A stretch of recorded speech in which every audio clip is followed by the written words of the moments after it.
The train hissed like a snake in the cold wind, steam curling through the morning air as iron wheels groaned to a halt. Snow flurries danced across the platform, dusting the hem of Clara Whitmore's only good dress. She stepped down carefully, one gloved hand gripping a worn leather trunk, the other clutching the letter that had promised her a new life. Around her, people bustled, husbands greeting wives, ranchers picking up supplies, a boy running after a barking dog. But no one looked for her. She scanned the platform once. Then again, no sign of him, just a lone deputy leaning against a post, chewing tobacco like he had all day to waste. Clara stepped toward him. "Excuse me, sir. I'm looking for Mr. Alfred Mullen. He was supposed to meet me." The deputy tipped his hat back, gaze flicking over her with a mixture of pity and embarrassment. "You Clara Whitmore?" "Yes." He spat into the snow. "Got a wire this morning. Mullen changed his mind. Said to send you back." Her throat dried instantly. "Send me back?" "Yup. But the letter he wrote me just 3 weeks ago said the wedding would be within days of my arrival. He said he built a room just for... Might have changed his mind after that last photo you mailed." He shrugged. "Or maybe he just found someone closer." Her grip tightened on the letter. Heat rose behind her eyes, but she forced her voice to remain calm. "Is there a boarding house nearby?" The deputy scratched his neck. "Sure, but I doubt Miss Hattie takes in situations like yours. Best you head back east on the next train." The train hissed again, starting to pull away. Clara didn't move, not even as the last carriage rolled past and the platform emptied, leaving her alone with the wind and her humiliation. No ticket, no room, no money to buy either. She lowered herself onto her trunk and sat, spine straight, lips pursed, and eyes hard. The townsfolk gave her sideways glances. Quick judgments passed in silence. A mail-order bride rejected at the station? Unwanted? That was scandal. Entertainment. Some whispered. One woman snickered. A child pointed. She sat taller. An hour passed before anyone else approached. Boots crunched across the frostbitten wood.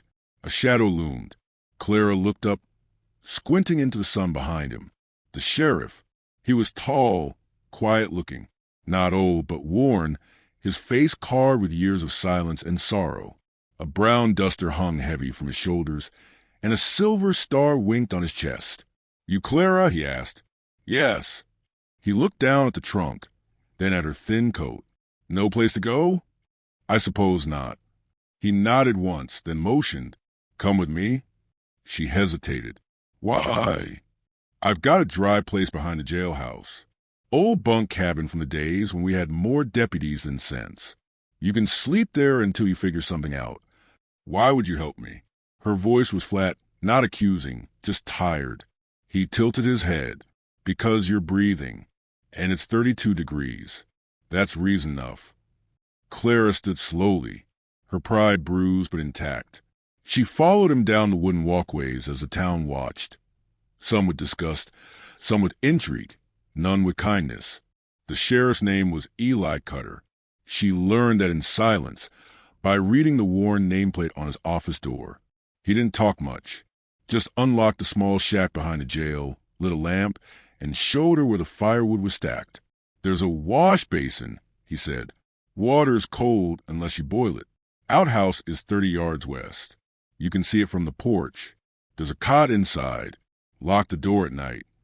She stepped inside. The floor creaked. Dust clung to the window panes. But it was shelter. It was hers for now. He turned to leave. "Sheriff Cutter," she said. "Thank you."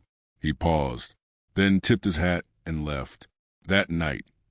Clara stared at the ceiling while wind howled through the cracks in the walls. Somewhere in the distance, a coyote howled. The silence didn't feel empty. It felt watchful, as if the prairie itself was waiting to see if she'd make it through the night. She didn't cry, not even once. The next morning, she went into town and asked the general store if they needed help. They didn't. The seamstress said she might let her sweep floors, but not until spring. The saloon offered a position, but Clara walked out before the man finished explaining the terms. 3 days passed. Each morning she rose before dawn, swept the bunkhouse, chopped a bit of wood, boiled her water, and stitched her torn gloves. Each evening she sat alone. Sheriff Cutter said little, but sometimes she'd catch him glancing toward the shack from his office window. Once, she found a stack of folded linens left at her door. Another time, a small sack of flour and coffee. She tried to thank him again. He just grunted. Plenty of mouths out here go hungry. Best to help when we can.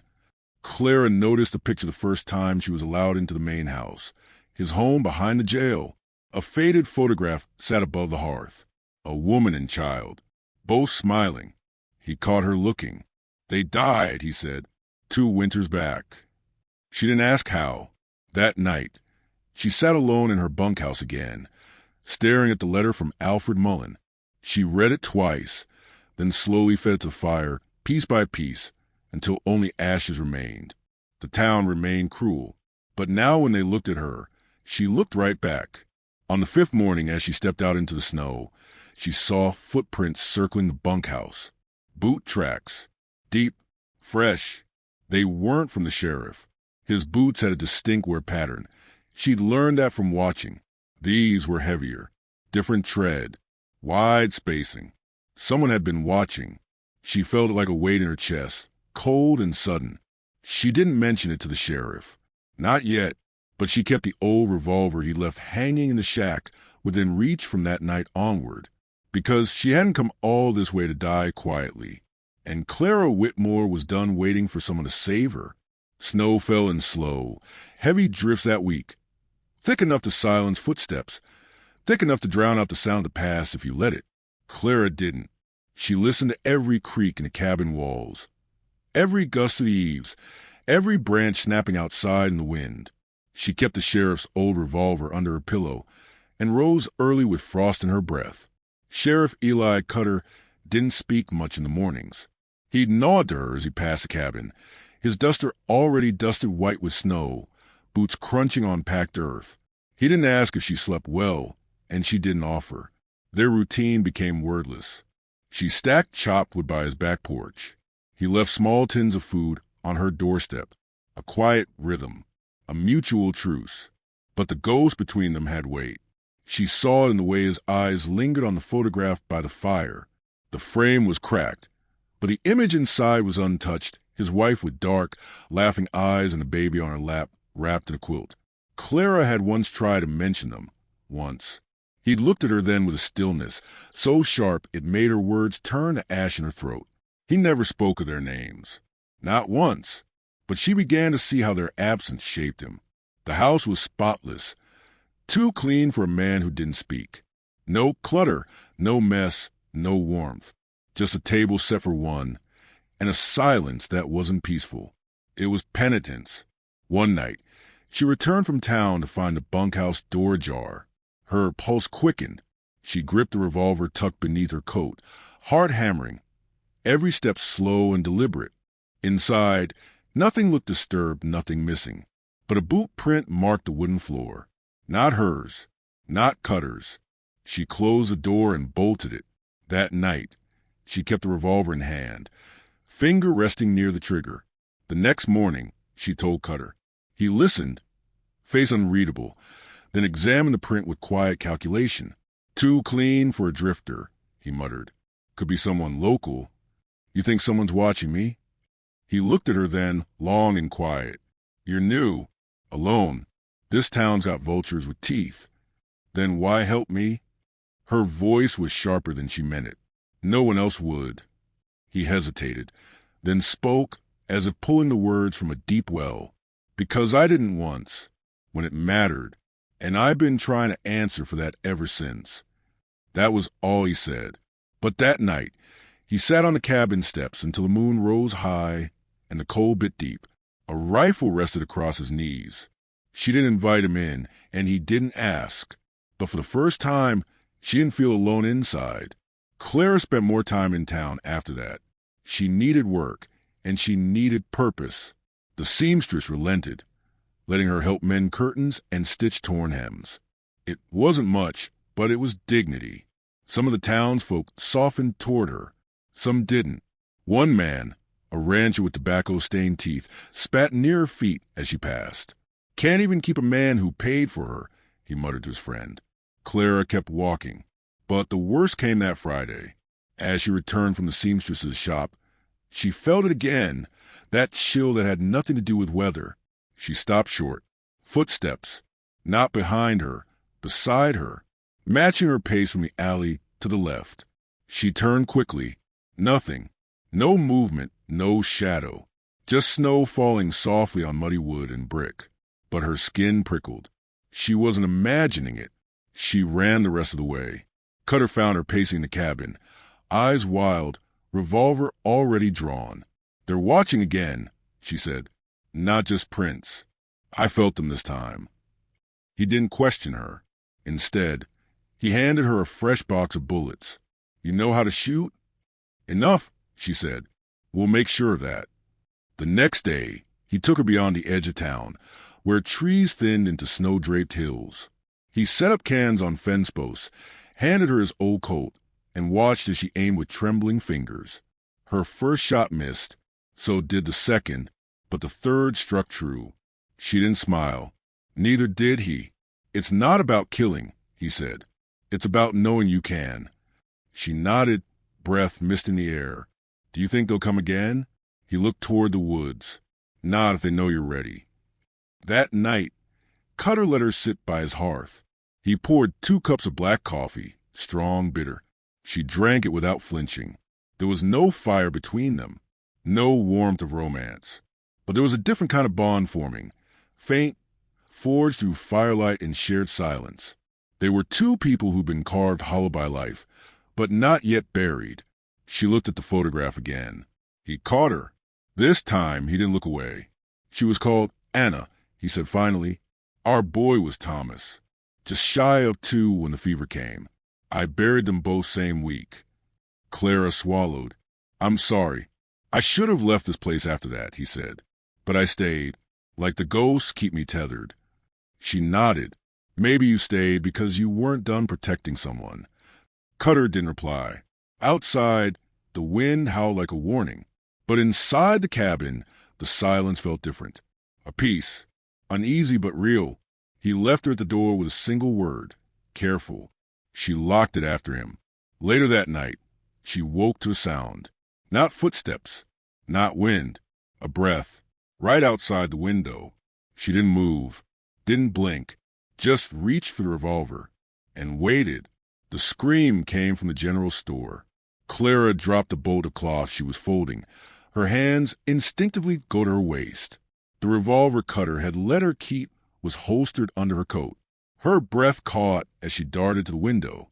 The street outside had gone silent, eerily so. The townsfolk were frozen, backs pressed to walls, eyes wide. Then she saw them.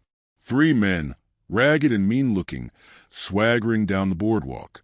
Coats torn, weapons visible, snow caked on their boots. The one in the middle walked with a limp, his mouth twisted into a permanent sneer. His coat bore military buttons, half torn off. A long scar ran from temple to jaw. Clara felt her throat tighten. Sheriff Cutter's warnings echoed in her memory. Vultures with teeth.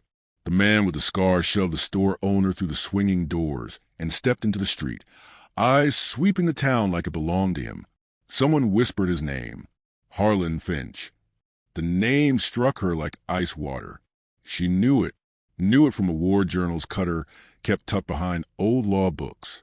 Finch had been a Union deserter, court-martialed, vanished before the hanging rope could find him. Cutter had once said, "If I ever see Finch again, I won't wait on the law." Finch's eyes locked onto Clara. "Miss Whitmore," he called, grinning. "I was hoping I'd find you still lingering around." The words crawled under her skin. He started walking toward her, boots slamming the wood like war drums. She didn't run. She didn't blink. Her fingers inched toward the grip of her gun. A voice barked across the street. "That's far enough, Finch." Cutter stood at the far end, shotgun braced across his chest, his face like granite. Finch spread his arms like a preacher before a congregation. "Well, if it ain't the ghost himself," he drawled.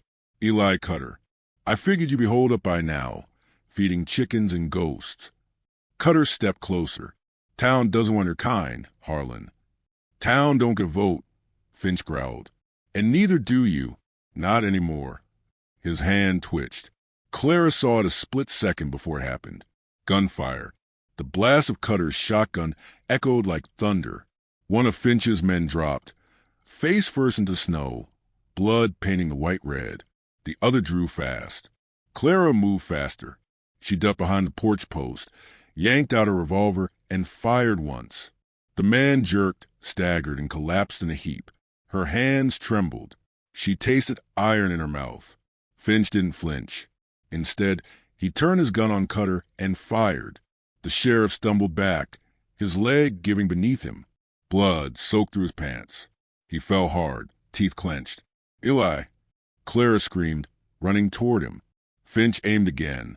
A blur moved through the snow. A figure, tall, wrapped in buckskin and leather, silent as a shadow.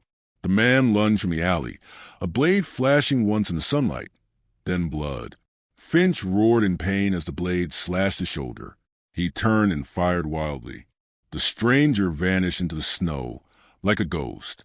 Clara dropped beside Cutter, pressing her hands to his thigh. Blood poured from the wound. "You're not dying," she said fiercely. "Not here. Not now." Cutter winced. "He's not done. He'll come back. He's not alone."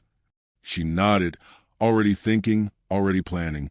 The stranger reappeared, calm, quiet, eyes like storm clouds. He knelt without a word and wrapped Cutter's wound with strips of cloth torn from his own coat. Clara watched his hands. Steady, sure. She looked into his face, saw war paint faded by time and weather, saw the quiet patience of a man who didn't waste words. "Name's Red Tree." Cutter grunted through pain. "He saved my life before. Twice." Red Tree nodded once to Clara. "He saved mine first." "Will Finch come back?" she asked. "He will," Red Tree said. "Night or storm, he will not leave her." The three of them made it back to the cabin under the cover of dusk. Cutter limped, leaning on Clara. Red Tree disappeared again, scouting the trees and hills around them like a panther in snow. Inside the cabin, Clara boiled water, tore bedsheets into bandages, and cleaned the wound with trembling hands. Cutter didn't cry out, but sweat beaded his forehead. He looked up at her, voice rasping. "You shot that bastard clean." I aimed for his chest, hit his shoulder. He gave the faintest of smiles. "Close enough." Outside, the wind howled harder. Night fell thick and fast, bringing with it the weight of what was coming. Red Tree returned before midnight. "They're circling the woods," he said. "He's gathering more." "How many?" Clara asked. "4, maybe 5. All desperate. Hungry." She looked at Cutter. "We fight." He tried to argue, but the pain stole his voice. Red Tree handed her a second revolver. "You are not prey. Remember that." Clara spent the night awake, loading bullets, checking the cabin's windows, setting up whatever barricade she could manage. She built a line of broken furniture against the front door, scattered dried beans on the porch. Anything to signal movement. Every heartbeat was thunder. Every gust of wind sounded like boots in the snow. By morning, Cutter burned with fever. Red Tree built a fire, layered wet cloth on his chest. Clara watched from the porch, revolver across her lap. Snow fell again, soft at first, then harder. She stood watch as the storm swallowed the horizon. Somewhere out there, Finch was waiting. But so was she. They came just before midnight. The snow had stopped, but the cold had deepened, sharp enough to bite the lungs. Clara sat in silence near the fire, one hand resting on a revolver across her lap, the other gently blotting the sweat from Eli Cutter's fevered brow. His breathing was shallow, uneven. He hadn't woken in hours. Red Tree sat cross-legged near the door, still as stone, eyes closed, listening. Not to Cutter's rasp or Clara's shifting weight, but to the world outside. He opened his eyes without speaking. Clara stiffened. "They're here," he said simply. Clara moved without hesitation. She blew out the lamp, cast the cabin into shadow. She crossed to the table, grabbed the second pistol, loaded fresh rounds by feel. She took position beside the window, just as they planned. Red tree disappeared out the back. The world outside was quiet. Too quiet. Then boots on snow. Soft. Calculated. 5 men, maybe 6. The glass pane fogged as Clara exhaled slowly, her fingers tightening around the revolver. A creak of a board on the porch. Then a whisper. "Miss Whitmore," came Finch's voice, laced with mock civility. "No need to hide. I'm not here to hurt you. I'm here to claim what's mine." Clara didn't answer, didn't move. "She's not yours," came another voice, Cutter's. Clara turned sharply. He was awake, pale as death, propped up against the hearth, shotgun brace over his lap, eyes burning with stubborn fire. "Damn fool," she muttered. The door shook once. Then the crash came. The barricade splintered. 2 men pushed in, shoving hard against the wrecked door. Clara fired before they could lift their guns. One staggered back, blood spurting from his throat. The other raised his rifle, too slow. A second shot dropped him cold. She moved back as a third shape leapt through the side window, shattering glass and wood. He landed hard, tackled her. Her gun skittered across the floor. They grappled in the dark, fists and elbows flying. The man slammed her head into the floorboards. Stars exploded behind her eyes. Then a flash of metal. Red tree's blade. The attacker jerked, choked, then collapsed off her, blood soaking the floor. 3 more, Red Tree said. Gunfire exploded outside. Clara scrambled for the revolver, fingers closing around the grip. She stood, heart pounding, adrenaline drowning pain. Another shot rang out. The back window shattered. Cutter fired once on the hearth, hitting someone Clara couldn't see. Then silence. And then Finch. He walked in alone, tall, blood-spattered, his coat torn from shoulder to elbow, his eyes fixed on Clara. "Impressive," he said, stepping over his dying man. "You got some fight in you. Didn't expect that." Clara didn't flinch. "You came to kill a sick man and a woman with a broken life. That's not impressive. That's cowardice." Finch grinned. "I came to settle a debt." Cutter tried to raise his shotgun again. Finch fired first. The shotgun clattered to the floor. Cutter grunted, slumping sideways, clutching his ribs. "No." Clara screamed. She raised a revolver. Finch stepped toward her. She fired. Missed. He rushed her. She fired again. The shot grazed his side, but he was on her now, driving her backward, slamming her into the wall. The revolver dropped. His hands wrapped around her throat, squeezing hard. "You don't get to win," he hissed. She kicked, scratched, fought, but her strength ebbed fast. Her vision blurred. Then bang. Finch's eyes widened. He stumbled back, a red hole blooming in his chest. Behind him stood Cutter, barely conscious, blood dripping from his mouth, but standing, his revolver smoking. Finch fell to his knees, then to his side, dead. Silence returned. Only the crackle of the fire remained. Clara fell to her knees, gasping, coughing, the bruises on her neck dark and deep. She looked at Cutter. He collapsed. She rushed to him, cradling his head. "Stay with me. Eli, please." He coughed, blood flecking his lips. "You did good. You're not dying, damn it." Red Tree entered through the rear, eyes sweeping the room, confirming the end. He knelt beside Cutter, checking the wound. Not fatal, but deep. Clara wept, not in grief, but in sheer relief. By morning, the town awoke to a bonfire at the edge of the woods. 6 bodies burned. Red Tree vanished before sunrise the way he came, without farewell, only a nod. Clara watched him go, feeling something unspoken pass between them. Respect, gratitude, shared blood. Cutter was still alive, but thin, frail, wrapped in blankets and silence. Clara didn't leave. She stayed through the healing. She repaired the cabin, replaced the door, cleaned the bloodstains. She didn't ask for thanks.